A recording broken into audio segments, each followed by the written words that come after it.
રાપર તાલુકાના બાલાસર ખાતે કારગિલ વિજય દિવસની ઉજવણી કરવામાં આવી। આજ રોજ 26 જુલાઈના દિવસે કારગિલ યુદ્ધ વખતે ભારતીય સેનાએ વિજય મેળવી તિરંગાને લહેરાવ્યો હતો, એટલે દર વર્ષની જેમ આ વર્ષે પણ કારગિલ વિજય દિવસની ઉજવણી કરવામાં આવી હતી, જેમાં વાગડ વિસ્તારના રાપર તાલુકાના બાલાસર ખાતે સામાજિક સંસ્થાઓ તથા ભારતીય જનતા પાર્ટી દ્વારા કારગિલ વિજય દિવસની ઉજવણી કરવામાં આવી હતી, જેમાં કેન્દ્ર સરકારના આયોગના ચેરમેન કિશોરભાઈ મકવાણા, સાંસદ અને ભાજપના પ્રદેશ મહામંત્રી વિનોદભાઈ ચાવડા,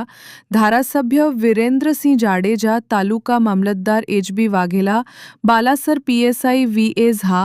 તાલુકા ભાજપ પ્રમુખ નશાભાઈ દૈયા, કૌશિક બગડા, કિશોર મહેશ્વરી બાલાસર, સરપંચ સહિત શાળાના વિદ્યાર્થીઓ તથા વિદ્યાર્થિનીઓ તેમજ આસપાસના સરપંચો, સામાજિક સંસ્થાઓ તથા ગામ લોકો ઉપસ્થિત રહ્યા હતા।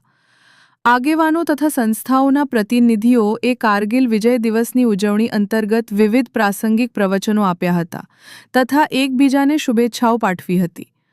હિન્દી સાહિત્ય અકાદમી ગાંધીનગર તથા આર્ય ફાઉન્ડેશન અમદાવાદના સંયુક્ત ઉપક્રમે કાર્યક્રમ યોજાયો હતો।